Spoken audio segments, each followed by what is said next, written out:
En el video pasado, vimos cómo Jung y Spinoza nos muestran a un Dios que vive dentro de nosotros. Pero, ¿cómo mantenemos esa flama encendida cuando la vida se pone difícil? ¿Cómo no dejar que el caos del mundo apague esa vibración interna de la que tanto platicaron en el último video? Hoy vamos a aprender del hombre más poderoso de Roma, cómo construir una fortaleza para tu Dios interno. Dos hombres, 1500 años de distancia. El primero gobernaba el imperio más poderoso que el mundo había visto hasta ese momento. Comandaba ejércitos. Decidía sobre la vida y la muerte de millones de personas. Tenía acceso a todo lo que el poder humano puede ofrecer. El segundo era un pulidor de lentes. Vivía solo en cuartos de alquiler. Había sido excomulgado por su comunidad, rechazado por las instituciones de su época y pasó la mayor parte de su vida en una pobreza tranquila y deliberada. Y sin embargo, si pudieras sentarte con cada uno de ellos al final del día, encontrarías exactamente la misma cosa. Paz. No la paz de quien no tiene problemas. La paz de quien ha resuelto algo fundamental sobre la relación entre su mente y el mundo. Una paz que no depende de las circunstancias externas, porque no viene de las circunstancias externas.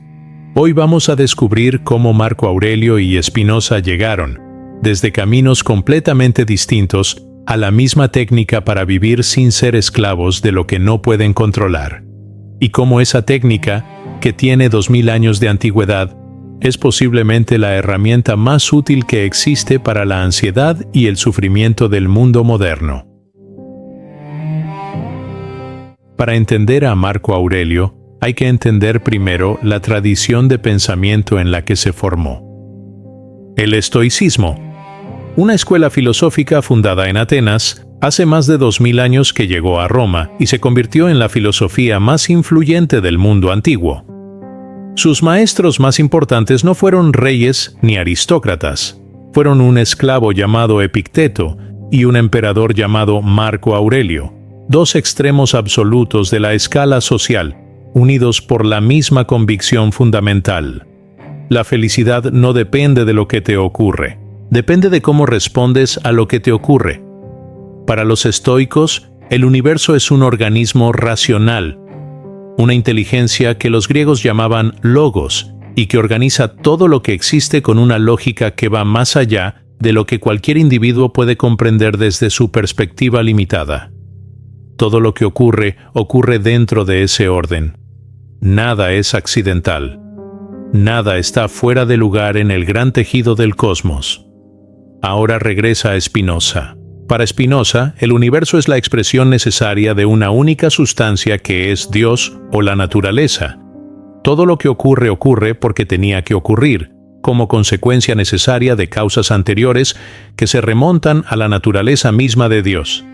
Nada podría haber sido diferente de lo que es. El logos de los estoicos y la sustancia de Spinoza no son conceptos idénticos, pero apuntan hacia la misma conclusión práctica. Si el universo opera según una lógica que lo abarca todo, entonces luchar contra la realidad no es valentía, es confusión. Es como un remo intentando detener la corriente de un río infinito. El río no se detiene, el remo se rompe. La pregunta no es cómo cambiar el río, la pregunta es cómo aprender a navegar. Epicteto, el esclavo que se convirtió en uno de los filósofos más influyentes de Roma, tenía una forma de organizar la vida que era tan simple que parecía obvia y tan difícil de aplicar que la mayoría de las personas nunca lo logra del todo. Dividía todo lo que existe en dos columnas. La primera columna contiene lo que depende de ti, tus juicios, tus decisiones, tus valores, la forma en que interpretas lo que te ocurre, la dirección que le das a tu atención y a tu energía. La segunda columna contiene todo lo demás, la opinión que los otros tienen de ti, el clima, la economía, el pasado, la muerte, la salud de tu cuerpo, el comportamiento de las personas que amas. Es aquí donde debemos ser honestos. Spinoza y los estoicos sabían que Aunque Dios opere en la energía que hace que nuestro páncreas funcione o que nuestro corazón lata, no tenemos el control final sobre esos procesos biológicos. Intentar controlar lo incontrolable es lo que Spinoza llamaba esclavitud humana. Todo lo que existe está en una de estas dos columnas. No hay una tercera.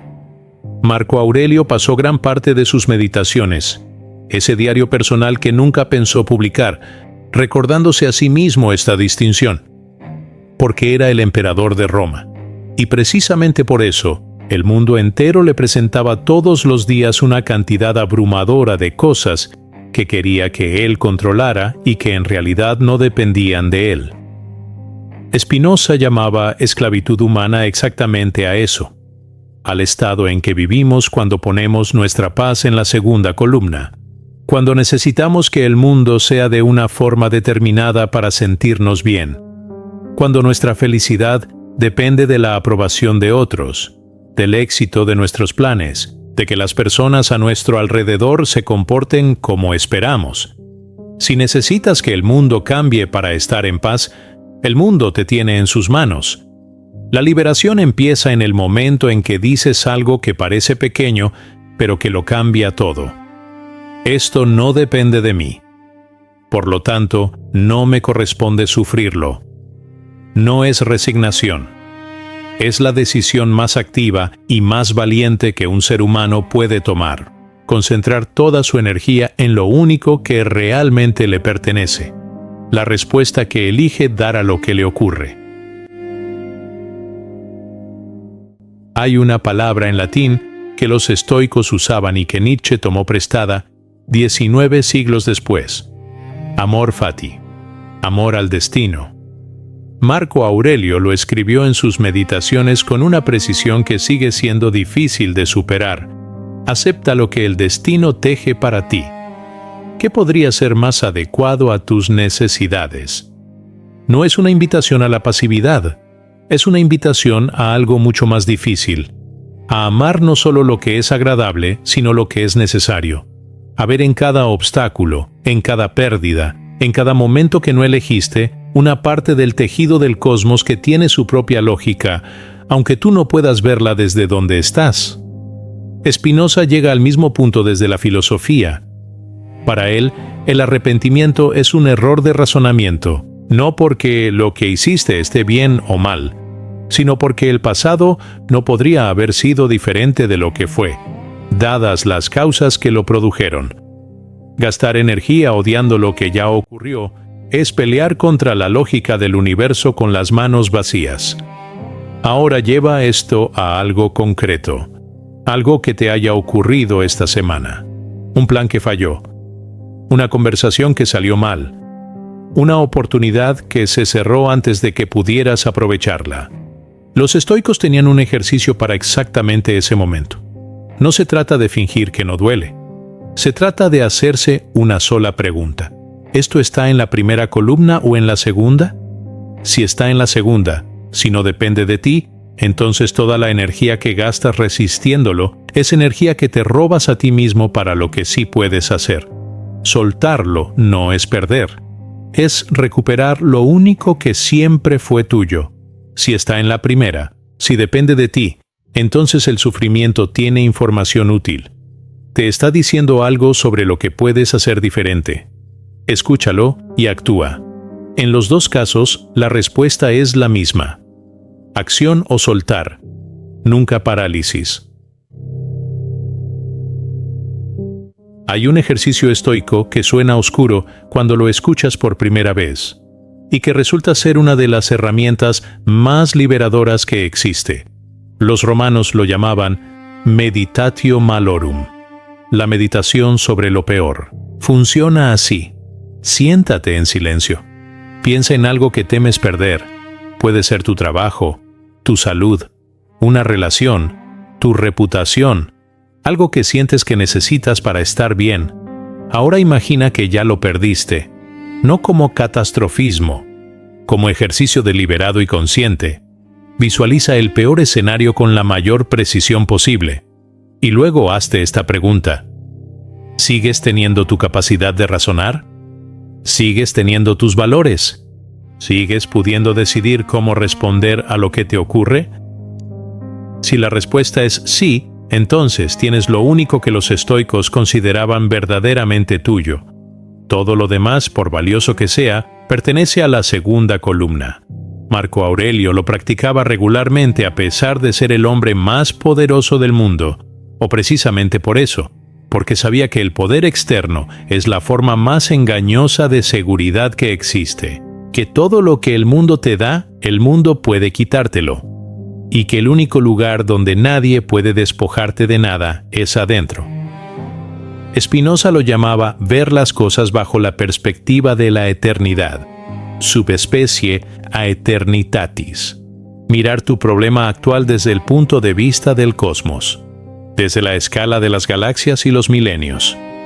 No para minimizar lo que sufres, sino para recordar que eres algo mucho más grande que el problema que te tiene atrapado hoy, que eres un modo de la sustancia eterna que existía antes de que ese problema apareciera y que seguirá existiendo cuando ese problema ya sea solo un recuerdo.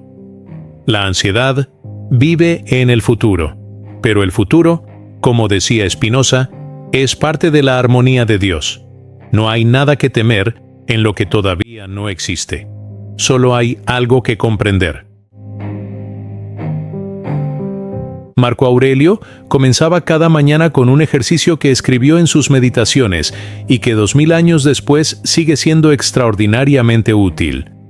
Se decía a sí mismo que ese día encontraría personas ingratas, envidiosas, deshonestas, egoístas. Y luego se decía algo más. Pero ninguna de ellas puede hacerme daño verdadero, porque somos de la misma naturaleza. Somos partes del mismo organismo. No era ingenuidad, era la conclusión lógica de entender que todos somos fragmentos del mismo logos, expresiones de la misma sustancia racional que organiza el cosmos. Spinoza llegó al mismo punto. Si todos somos modos de la misma sustancia, si el otro y yo somos expresiones distintas de la misma realidad fundamental, entonces el odio pierde su lógica más profunda, no porque sea moralmente incorrecto, sino porque es estructuralmente incoherente. Es una parte del océano odiando a otra parte del mismo océano. Y esto tiene una consecuencia práctica que vale detenerse a sentir. La ansiedad social, ese miedo constante al juicio de los demás, al qué pensarán, al cómo me verán, se disuelve naturalmente cuando entiendes que quien te juzga es parte del mismo tejido del que tú eres parte, que su opinión de ti pertenece a la segunda columna, que puedes escucharla con curiosidad sin ser destruido por ella. No porque no te importe, sino porque has encontrado algo dentro de ti que es más sólido que cualquier juicio externo. Marco Aurelio murió en el año 180 de nuestra era, en el frente de batalla del Danubio. Spinoza murió en 1677 en La Haya, sentado frente a sus manuscritos. Uno murió gobernando el mundo, el otro murió sin casi nada, y los dos dejaron exactamente el mismo mensaje. La libertad no es hacer lo que quieres, la libertad es querer lo que el universo hace. Es estar en tal armonía con la realidad que la resistencia deja de tener sentido, no porque te hayas rendido, sino porque has comprendido algo que la mayoría de las personas pasa toda su vida sin comprender, que la paz no está del otro lado de las circunstancias perfectas. Está disponible ahora mismo, en medio de exactamente lo que estás viviendo, en el momento en que decides dejar de luchar contra lo que no depende de ti y concentrar toda tu energía en lo que sí depende. Antes de cerrar, quiero que hagas una cosa. Piensa en el peso más grande que estás cargando hoy, el que más energía te consume, el que más ocupa tu mente cuando intentas dormir. Y hazte esta pregunta con honestidad. ¿Depende de ti? Si depende de ti, actúa. Ahora, sin drama. Si no depende de ti, suéltalo. No mañana. Ahora. Soltar lo que no depende de nosotros no significa quedarnos vacíos. Es abrir espacio para que nuestra verdadera potencia, esa energía vital que Jung llamó el Self, pueda finalmente actuar en el mundo. Eso es todo lo que Marco Aurelio y Spinoza pasaron su vida entera diciéndonos. Hay algo que viene después de soltar ese peso. Una forma de vivir donde